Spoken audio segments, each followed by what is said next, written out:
¿En qué manera ha interferido la CIA en la industria del cine desde la Guerra Fría hasta hoy?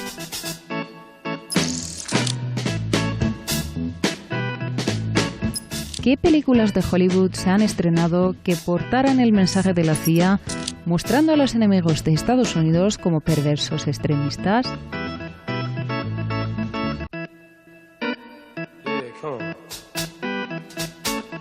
¿Quiénes son los enemigos? ¿A quién se señala para que los destruyan los agentes estadounidenses?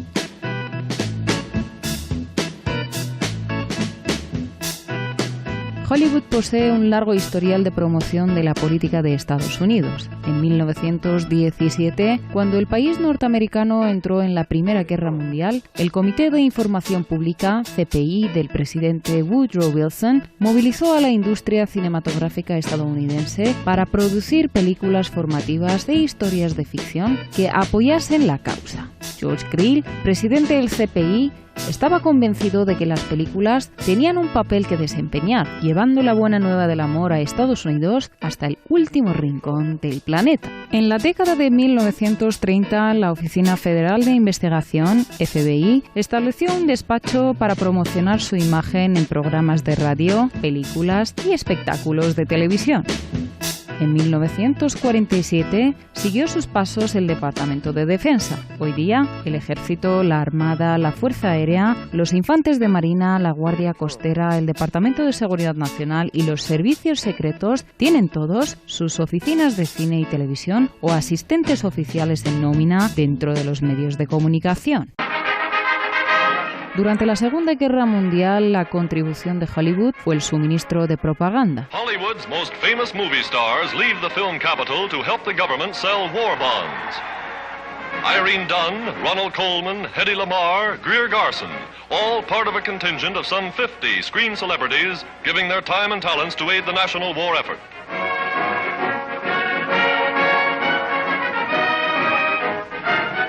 The country has asked the people to invest $1 billion in 1 month to help pay for the war. And here's the start of the drive. Boarding a special train for Washington, they'll tour 300 cities from coast to coast. Go to any city that agrees to subscribe at least $1 million. Buy, buy, buy, buy a bond. And by, the bonds you buy'll bring you victory. Y tras la contienda, Washington correspondió usando subvenciones y cláusulas especiales del Plan Marshall, así como su influencia general, para abrir los resistentes mercados cinematográficos europeos. For after all, you know that you're investing in the best. Till the lads come back again, back the old attack again. Buy, buy, buy. A pesar de existir desde 1947, la Agencia Central de Inteligencia fue la última gran agencia estadounidense en establecer relaciones formales con la industria del cine. La propia CIA mantiene que comenzó a cooperar con Hollywood en los 90 para ayudar a dar la vuelta a su imagen en las películas y la televisión, ya que estos medios solían presentar a la agencia como una pandilla de maleantes inmorales con tendencia al asesinato y al fracaso. Sin embargo, los indicios históricos demuestran que no fue así. Cualquier observador del cine de Hollywood sabe que a este lo atrae el género de espías, pero menos son los que saben que a partir de los años 70, en películas como Los 3 días del Cóndor y aún hoy con otros como The Bourne Identity, El caso Bourne en España, cuya entidad desconocida en Hispanoamérica, o Red de Mentiras, la CIA ha ejercido una influencia fuera de todo control. La CIA no solo guía a los cineastas, también los compra. Bueno, se podría pensar que hay un aspecto positivo en la medida en que los cineastas buscasen mantenerse fieles a la vida real, si hicieran una dramatización realista de los acontecimientos. Podrías necesitar algún tipo de asesor, pero para eso la CIA no es realmente necesaria. Puedes tener asesores militares, de inteligencia militar. Incluso se podría traer antiguos empleados de la agencia y ahora otros que podrían prestar el mismo servicio. Poner lo que llaman asesores acompañantes para hacer las películas. No se hace por realismo, sino de hecho más bien por política. Se trata de asegurarse de que el filme se ajusta a lo que la CIA quiere transmitir. Y puedes estar seguro de que si una película fuera en contra de lo que quiere transmitir la CIA, se editaría o se recortaría o simplemente no se sacaría. Eso lo hemos visto varias veces en la historia, y desde el punto de vista técnico seguro que se podría argumentar que hay una razón aceptable, pero yo creo que ese argumento lo echa por tierra el simple hecho de que el realismo no es lo que interesa a la CIA. El realismo puede interesarle al director, pero a nadie más. La Operación Sinsonte fue uno de los programas de la CIA para infiltrarse en los medios de comunicación e influir en ellos. Quería, antes que nada, combatir la propaganda de guerra soviética en un momento en que la URSS trataba de utilizar contra Estados Unidos el negro historial de su trato a las minorías étnicas y raciales. I thought that it was a matter of real concern that planted stories intended to serve a national purpose abroad came home and were circulated here and believed here, because this would mean that the CIA could manipulate the news in the United States by channeling it through some foreign country. Now we're looking at that very carefully. Do you have any people being paid by the CIA who are contributing to a major circulation American journal? We do have people who submit pieces to two American journals. Do you have any people paid by the CIA who are working for television networks? This, I think, gets into the kind of getting into the details, Mr. Chairman, that I'd like to get into in executive session. Every society, to some degree, has En toda sociedad hay elementos fundamentales que quieren que los individuos y la sociedad sean representados de un modo particular. La implicación de la CIA en Hollywood y en los medios de comunicación empezó en 1953, cuando Allen Dulles creó un departamento en la CIA para influir sobre los medios. Carl Bernstein, de los célebres periodistas Woodward y Bernstein que revelaron el caso Watergate, ganador en 1973 del premio Pulitzer, publicó un artículo en 1977 de 20 o 25.000 palabras titulado La CIA y la prensa,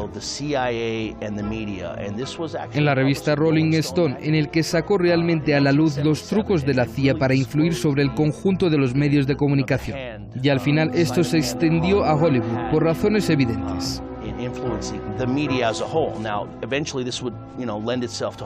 Pero ya en los 70 el senador Frank Church dirigió en una comisión de inteligencia del Senado para analizar la implicación de la CIA en la prensa.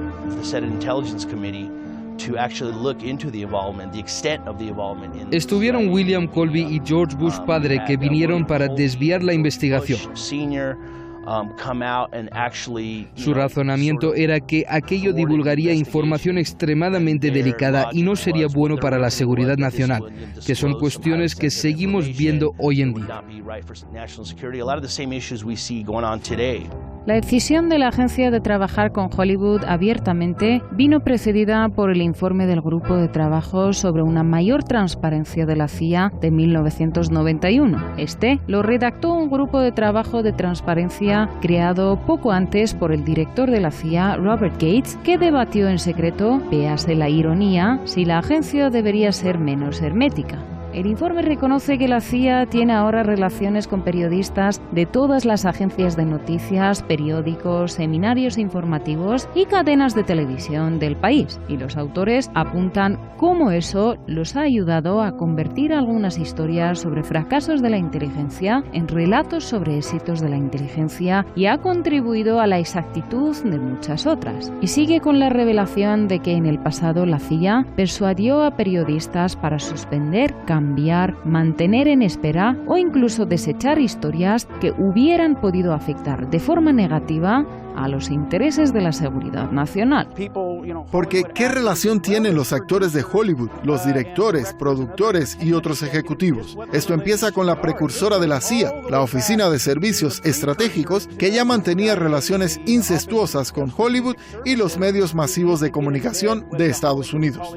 La gente no entiende hasta qué punto John Ford y Alfred Hitchcock y muchas de esas grandes figuras tenían profundas relaciones financieras y de otros tipos con el sector de inteligencia estadounidense. Dados los 50 años de historia de implicación de la CIA en el mundo de la prensa, no debería resultar sorprendente que siga aún interfiriendo en gran parte de las películas y programas de televisión más populares.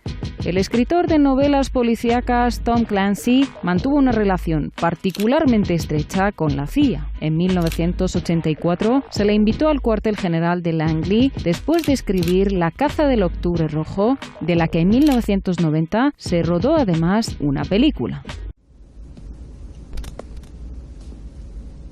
Les presento a la oficialidad del submarino Octubre Rojo. Mis hombres y yo pedimos asilo a los Estados Unidos de Norteamérica. La agencia volvió a invitarlo cuando estaba trabajando en Juegos de Patriotas en 1987 y la adaptación al cine, a su vez, gozó de acceso a las instalaciones de Langley.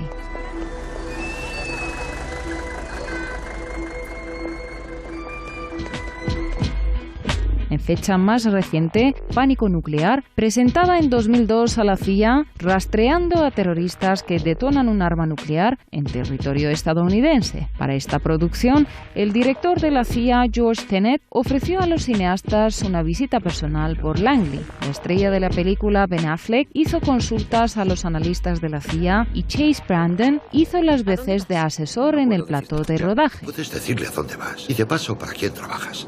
La impresionarás. Trabajo para la CIA y el director me ha pedido que le acompañe a Rusia para una inspección de armamento nuclear. Más recientemente, ya después del 11S, hubo una visita a Hollywood y esto es algo aceptado de George Bush, Dick Cheney y Karl Rove en un esfuerzo por impulsar la cooperación en la guerra contra el terrorismo. Se reunieron con el presidente de la Asociación Cinematográfica de Estados Unidos, Jack Valenti, y querían encontrar maneras de que la guerra contra el terrorismo no solo beneficiase a la seguridad nacional, sino que presentase ciertas imágenes de los Estados Unidos y de sus misiones militares.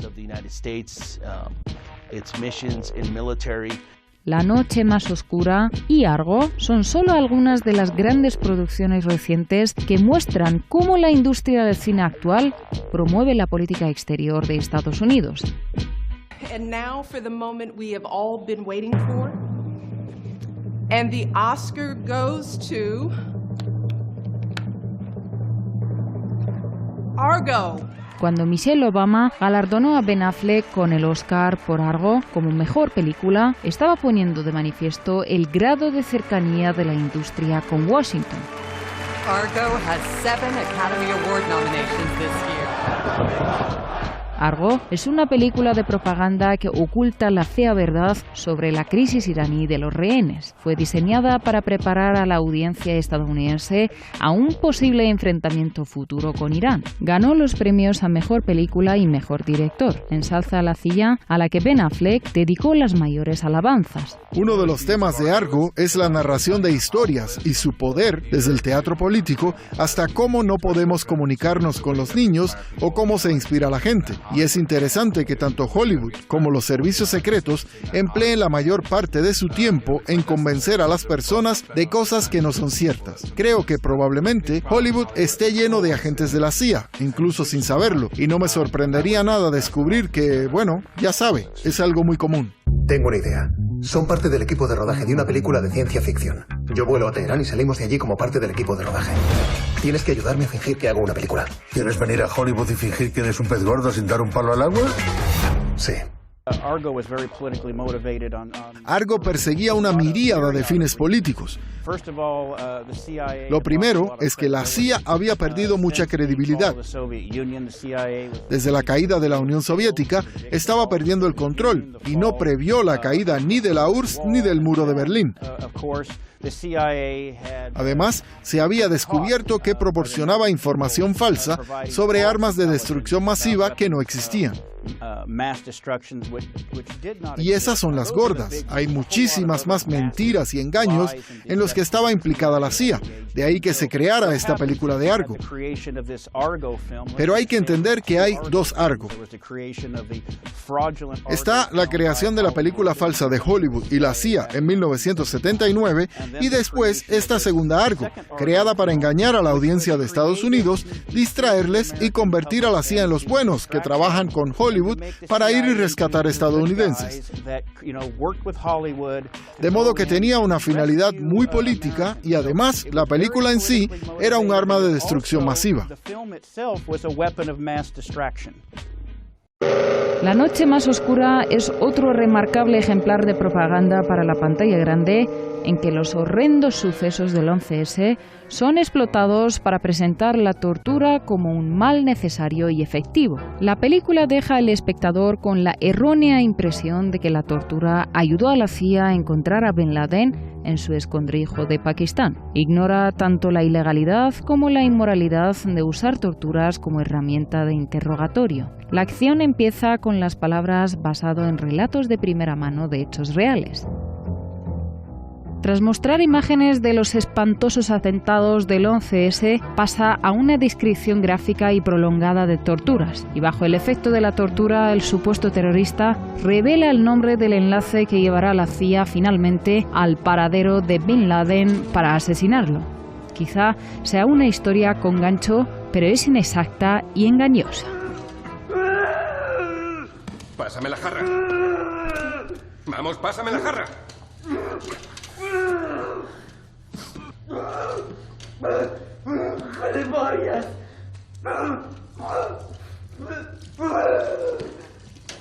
Quiero los emails del resto del grupo saudí. Dame un email y te dejo en paz. ¿Quién está en el grupo saudí? ¿Y cuál es el objetivo? A la CIA le interesa Hollywood sobre todo porque es uno de los principales medios con los que el establecimiento de Estados Unidos puede moldear la opinión pública, ya sea para movilizar apoyos a una cuestión particular, movilizar apoyo a una guerra o incluso simplemente consolidar un relato determinado. Hollywood puede hacerlo porque según pasa el tiempo la gente tiende a recordar los sucesos más memorables y los aspectos más memorables de una historia determinada.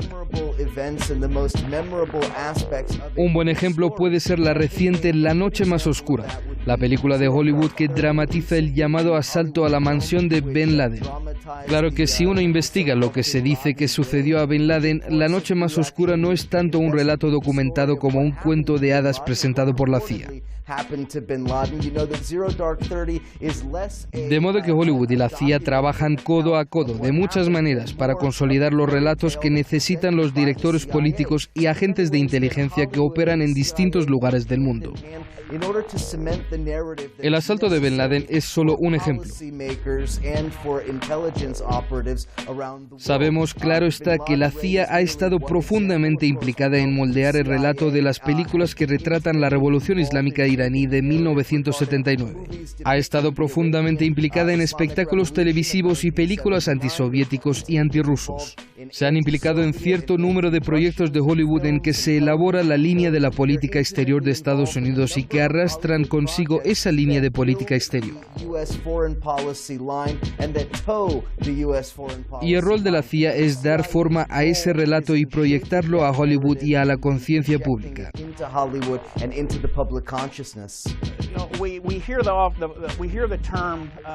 A menudo oímos a muchas figuras mediáticas y hollywoodienses, en particular a Rush Limbaugh, usar el término votante de información escasa. Oímos a muchas personas encasillar a la gente cuando el hecho es que tanto Hollywood como la CIA operan sobre la escasa información del votante y en cierto tipo de programa en películas como Argo. La segunda Argo, la de Affleck, se hace para distraer al público estadounidense de cultivar el pensamiento crítico o de una revisión crítica de la CIA y de los servicios de inteligencia. Igualmente se usa Hollywood para demonizar y crear enemigos donde no los hay.